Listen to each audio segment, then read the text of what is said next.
Assalamualaikum warahmatullahi wabarakatuh.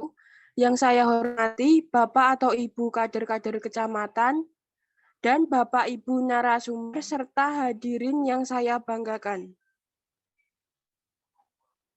Puji syukur marilah kita panjatkan kehadirat Allah Subhanahu wa taala dan sholawat serta salam semoga tetap tercurah pada Nabi besar Muhammad sallallahu alaihi wasallam. Adapun topik yang akan kita bicarakan pada diskusi kali ini yaitu tentang stunting dan DBD. Perkenalkan, saya Devi Ristiana selaku moderator yang akan membimbing jalannya diskusi kali ini. Sebelumnya, saya akan memperkenalkan dua narasumber yang hadir pada kesempatan kali ini. Yang pertama, perawat Nafisa Bella yang akan membawakan materi tentang stunting dan perawat Inka Rismawati yang akan membawakan materi tentang DBD. Rangkaian acara yang akan kita lewati pada diskusi ini antara lain yang pertama yaitu pembukaan, dilanjutkan dengan penyajian materi, kemudian yang ketiga sesi tanya jawab, dan yang terakhir penutup. Acara yang pertama yaitu pembukaan. Marilah kita ucapkan basmalah bersama-sama. Bismillahirrohmanirrohim. Baiklah, hadirin peserta diskusi sekalian, langsung saja kita masuki acara yang selanjutnya, yang merupakan acara inti, yaitu penyampaian materi. Kita membutuhkan informasi untuk penyamaan persepsi, dan itulah yang kita harapkan dari diskusi kali ini. Diskusi ini penting untuk diikuti karena banyak sekali informasi yang akan kita dapatkan. Informasi akan lebih dipahami jika ada diskusi yang efektif. Sehingga saya harap seluruh hadirin yang bisa mengikuti diskusi ini dengan sebaik-baiknya. Baiklah, selanjutnya saya sampaikan beberapa ketentuan acara inti ini. Penyampaian materi untuk setiap pembicara kami beri waktu selama 20 menit. Sesi tanya-jawab akan dibuka setelah kedua narasumber menyampaikan materinya. Selanjutnya kami persilahkan kepada narasumber pertama yang akan membawakan materi tentang stunting, kepada perawat Nafisa Bella untuk menyampaikan materinya, waktu dan tempat kami persilahkan. Baik, sebelumnya perkenalkan nama saya perawat Nafisa Bella. Di sini saya akan memberi penyuluhan pada hari ini ya. Yang bertemakan tema yang pertama yaitu stunting. Baik, di sini ada pengertian dari stunting, teman-teman. Stunting yaitu adalah kondisi di mana balita memiliki panjang atau tinggi badan yang kurang dibanding dengan umur. Kondisi ini diukur dengan panjang atau tinggi badan yang lebih dari minus 2 standar deviasi median standar pertumbuhan anak dari WHO. Terus juga balita stunting termasuk masalah gizi kronik yang disebabkan oleh banyak faktor seperti kondisi sosial ekonomi, gizi ibu saat hamil, dan bisa jadi saat kesakitan pada bayi dan kurangnya asupan gizi pada bayi tersebut. Stunting. Stunting itu kondisi gagal tumbuh pada anak balita akibat kekurangan gizi kronis sehingga anak lebih pendek untuk usianya. Yaitu bisa jadi kekurangan gizi terjadi sejak bayi dalam kandungan dan pada masa awal kehidupan setelah lahir, tetapi baru tampak setelah anak berusia kurang lebih 2 tahun. Stunting itu disebabkan oleh faktor multidimensi sehingga penanganannya perlu dilakukan oleh multisektor. Yang pertama yaitu kita bisa dengan praktek pengasuhan yang tidak baik. Yang kedua itu karena terbatasnya layanan kesehatan termasuk layanan antenatal care, postnatal, dan pembelajaran dini yang berkualitas.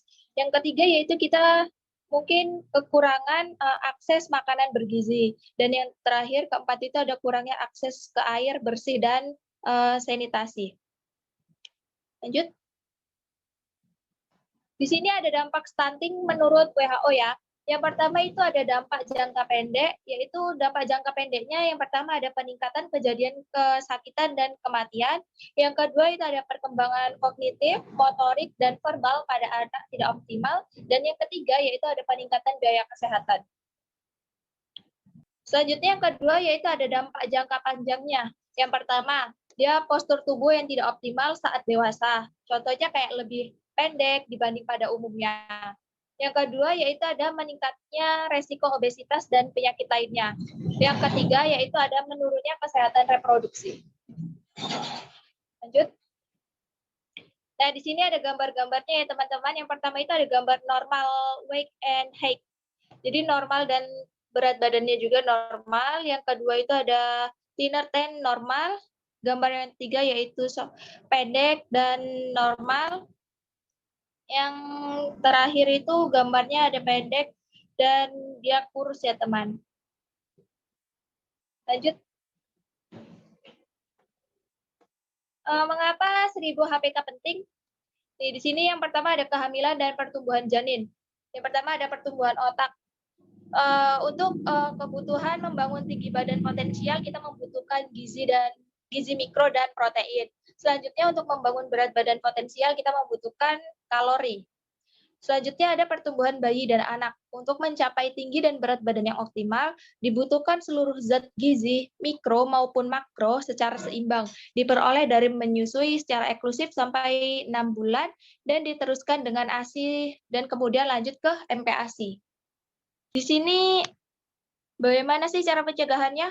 Upaya pencegahannya yang pertama yaitu stunting merupakan salah satu target Sustainable Development Goals. Nah, yaitu yang termasuk pada tujuannya yaitu pembangunan berkelanjutan. Kedua, yaitu menghilangkan kelaparan dan segala bentuk malnutrisi pada tahun 2030, serta mencapai ketahanan pangan. Target yang ditetapkan adalah menurunkan angka stunting hingga 40% pada tahun 2025. Yang kedua, yaitu untuk mewujudkan hal tersebut, pemerintah menetapkan stunting sebagai salah satu program prioritas berdasarkan Peraturan Menteri Kesehatan Nomor 39 Tahun 2016 tentang pedoman penyelenggaraan program Indonesia Sehat dengan pendekatan ke keluarga. Lanjut.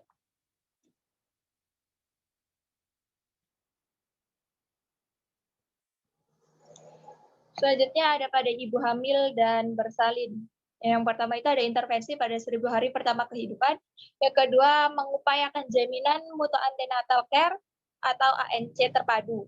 Yang ketiga yaitu ada meningkatkan persalinan di fasilitas kesehatan. Yang keempat, menyelenggarakan program pemberian makanan tinggi kalori, protein, dan mikronutrien.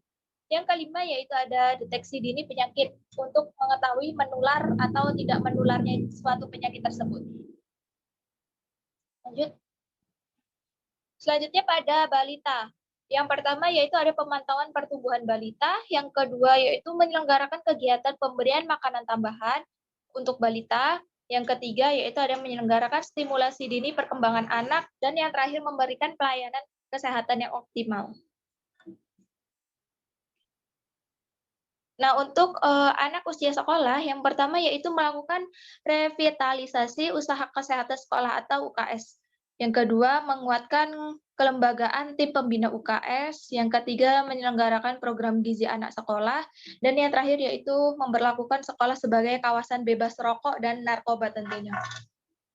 Lanjut. Untuk usia remaja, yaitu yang pertama kita meningkatkan penyuluhan untuk perilaku hidup bersih dan sehat, pola gizi seimbang, tidak merokok, dan tidak mengkonsumsi narkoba. Dan yang terakhir kita memberi pendidikan kesehatan reproduksi. Untuk usia dewasa muda, yang pertama yaitu kita bisa memberikan penyuluhan dan pelayanan keluarga berencana atau KB. Yang kedua, kita bisa deteksi dini penyakit, menular atau tidak menularnya suatu penyakit. Dan yang ketiga ada meningkatkan penyuluhan untuk PHBS, pola gizi seimbang, tidak merokok atau tidak mengkonsumsi narkoba. Oke, baiklah. Mungkin sekian yang dapat saya sampaikan. Kurang lebihnya saya mohon maaf. Wassalamualaikum warahmatullahi wabarakatuh. Terima kasih kepada perawat Nafizabella atas paparan yang begitu menarik. Selanjutnya, marilah kita simak materi dari narasumber kedua yang akan membawakan materi tentang DBD. Kepada perawat Inka Rismawati untuk menyampaikan materinya, waktu dan tempat kami persilahkan. Baik, Assalamualaikum warahmatullahi wabarakatuh.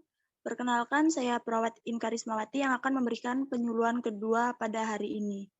Di sini saya akan menyampaikan penyuluhan, yaitu dengan tema demam berdarah dengue atau yang sering disebut dengan DBD. Lanjut.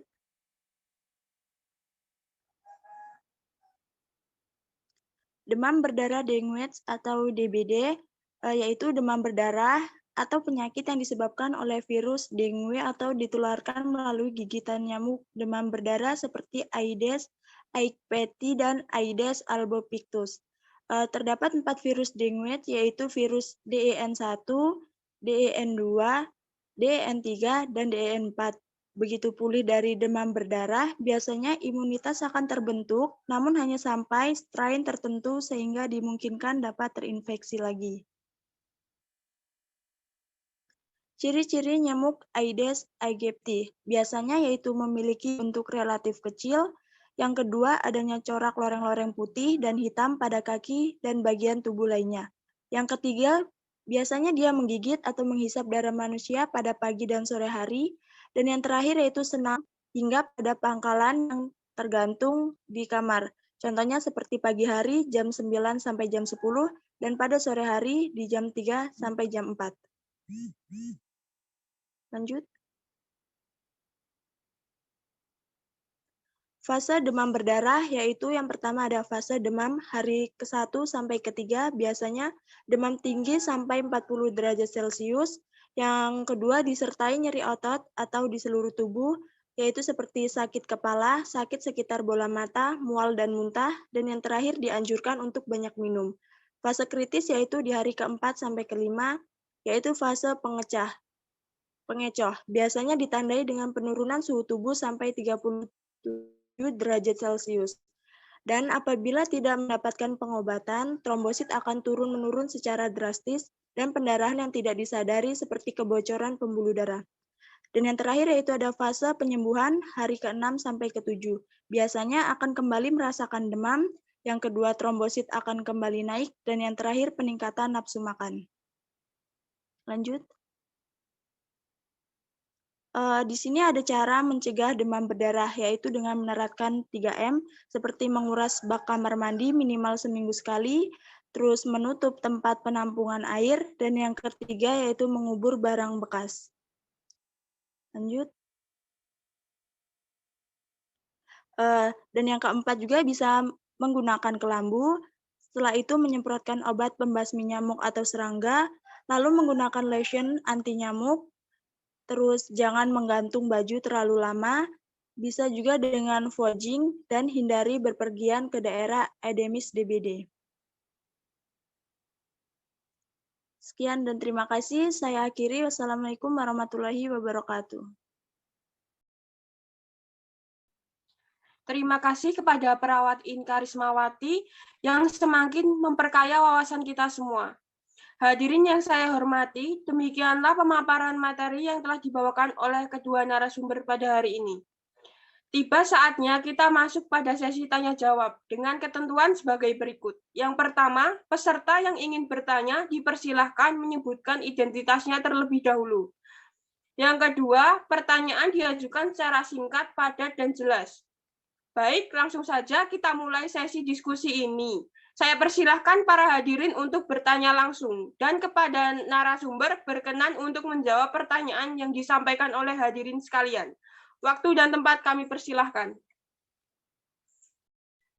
Baik, di sini saya akan bertanya mengenai mengapa orang bisa terkena demam berdarah dan tipes dalam waktu bersamaan ya. Terima kasih.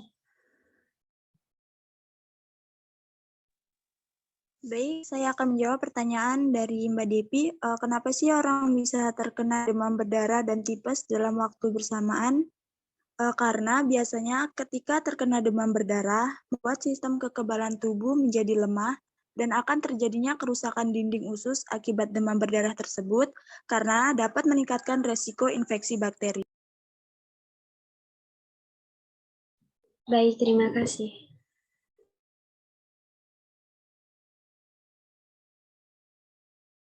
Izin bertanya, Mbak Inka. Iya. Mengenai DBD, apakah penderita DBD itu yang sudah sembuh masih menyimpan virus? Baik, izin saya jawab. Karena ketika seseorang menderita demam berdarah dengue atau DBD kemudian sembuh, biasanya masih ada kemungkinan akan terjangkitnya lagi oleh virus dengue. Bahkan ahli medis menyebutkan bahwa DBD yang terjadi untuk kedua kalinya memiliki tingkat sakit lebih berat dibandingkan DBD sebelumnya. Baik, terima kasih Mbak. Izin bertanya, sebelumnya perkenalkan nama saya Aisyah. Untuk materi pertama, bagaimana cara mencegah faktor-faktor yang berhubungan dengan peningkatan angka kejadian DBD di suatu daerah? Dan untuk pertanyaan materi kedua yaitu, apakah vitamin, suplemen, atau minyak ikan dapat mencegah stunting? Dan adakah cara cepat atau tips mencegah stunting?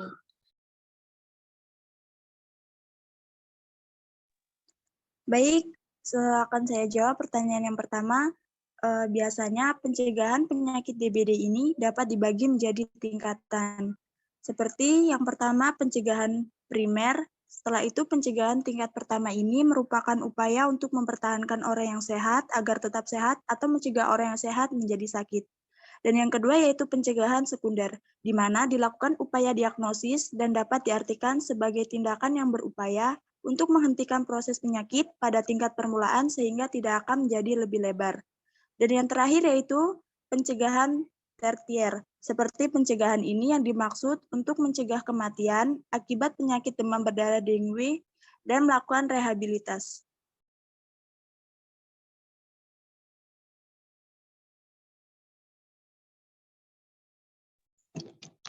Baik, untuk pertanyaan kedua akan saya jawab, yaitu mengenai apakah ada vitamin atau suplemen yang bisa mencegah stunting. Ya, stunting dapat dicegah dengan pemberian nutrisi yang tepat. Nutrisi pembangun tubuh adalah makronutrien yang terdiri dari karbohidrat, protein, dan lemak. Sedangkan vitamin dan mineral merupakan mikronutrien yang merupakan jenis zat pendukung, bukan pembangun. Namun vitamin dan mineral terbaik berasal dari makanan, bukan dari apotik. Tidak ada vitamin dan suplemen untuk mencegah stunting. Baik, izin Terima kasih jawabannya. izin bertanya untuk perawat Inta. Kapan harusnya pasien demam berdarah pergi ke rumah sakit atau dokter? Terima kasih. Baik, biasanya seseorang atau yang memiliki DBD umumnya perkembangan ke arah dengue hemorrhagic atau dengue shock syndrome terjadi setelah 3-5 hari mengalami demam.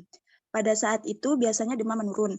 Biasanya ditandai dengan tanda dan gejala yang harus diperhatikan seperti sakit perut yang hebat, muntah terus-menerus, pendarahan di kulit yang tampak berupa percak kecil, merah atau keunguan, hidung berdarah, gusi berdarah, tinja berwarna hitam seperti arang. Maka bawa segera penderita ke rumah sakit jika ada 2 gejala utama di atas seperti nyeri di dalam perut dan adanya muntah-muntah yang berkepanjangan. Biasanya akan terlambat jika kita menunggu sampai terjadi pendarahan. Baik, terima kasih. Izin bertanya Maaf, pada perawat Bella, bagaimana membedakan antara stunting dan pengaruh genetik atau keturunannya? Terima kasih. Baik, di sini akan saya jawab ya. Stunting yaitu keadaan pendek yang khas disebabkan oleh gangguan nutrisi, infeksi berulang yang tidak tertangani dalam jangka waktu yang lama. Nah, selanjutnya bisa kita evaluasi kurva pertumbuhan sejak lahir. Adalah pertumbuhan adakah janin terhambat? Adakah riwayat infeksi berulang akibat imunisasinya tidak lengkap?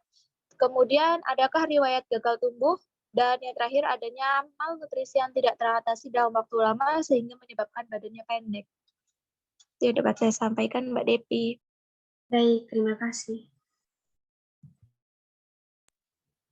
maaf, saya izin bertanya untuk Mbak Nafisa. Sebelumnya, perkenalkan saya Faras, izin bertanya mengenai mengenai materi stunting. Pertanyaannya, makanan apa saja yang kira-kira dapat dikonsumsi dan dapat mencegah terjadinya stunting? Terima kasih. Baik, untuk makanan yang digunakan dapat mencegah stunting, yang pertama yaitu yang mengandung gizi penuh seperti telur, tahu, kacang-kacangan, ikan segar, daging merah, hati ayam. Untuk buahnya seperti alpukat, makanan selingannya seperti roti, dan lain-lain. Apakah ada yang ingin bertanya lagi ataukah sudah cukup? Izin bertanya untuk perawat Nafisa, apakah stunting bisa disembuhkan atau pertumbuhan anak penderita stunting bisa kembali normal? Baik, Mbak Anissa, jawabannya yaitu stunting bersifat irreversible, yaitu tidak dapat diperbaiki apalagi anak sudah mencapai usia 2 tahun. Apabila terjadi penurunan berat badan pada kondisi anak yang stunting, maka anak harus segera ditangani secara medis agar bisa diketahui penyebab dan solusinya nanti seperti apa. Baik, sesi tanya jawab sudah selesai. Hadirin sekalian, demikianlah acara diskusi kali ini. Sebelum sesi ini kita akhiri, izinkan saya untuk menyimpulkan hasil diskusi kali ini, yaitu materi pertama mengambil judul stunting yang disampaikan oleh perawat Nafisa Bella. Disimpulkan dari materi tersebut, stunting adalah kondisi di mana balita memiliki panjang atau tinggi badan yang kurang jika dibandingkan dengan umur. Kondisi ini diukur dengan panjang atau tinggi badan yang lebih dari -2 standar deviasi median standar pertumbuhan anak dari WHO. Balita stunting termasuk masalah gizi kronik yang disebabkan oleh banyak faktor, seperti kondisi sosial ekonomi, gizi ibu saat hamil, kesakitan pada bayi, dan kurangnya asupan gizi. Dan dari materi kedua yang berjudul DBD yang disampaikan oleh perawat Inka Rismawati, dapat disimpulkan bahwa demam berdarah adalah penyakit yang disebabkan oleh virus dengue yang masuk ke dalam tubuh melalui gigitan nyamuk Aedes aegypti. Di manakah nyamuk Aedes aegypti berkembang? Yaitu ada di tempayan, bak mandi, tempat minum burung, drum air, vas bunga, kaleng atau botol bekas, ban bekas, potongan bambu yang terisi air, dan masih banyak lagi. Lalu apa yang perlu dilakukan untuk mencegah terjadinya penyakit DBD tersebut? Yang pertama, bisa memelihara lingkungan tetap bersih dan cukup sinar matahari. Yang kedua, melakukan pemberantasan sarang nyamuk. Kami mengucapkan terima kasih kepada narasumber yang telah menyempatkan untuk menghadiri acara ini dan juga seluruh hadirin yang telah berpartisipasi dalam kegiatan diskusi kali ini, sehingga bisa berjalan dengan sukses. Akhir kata, saya selaku moderator undur diri. Mari kita tutup acara hari ini dengan membaca hamdalah bersama-sama. Alhamdulillah. Terima kasih. Wabillahi taufik wal hidayah. Wassalamualaikum warahmatullahi wabarakatuh. Waalaikumsalam warahmatullahi wabarakatuh.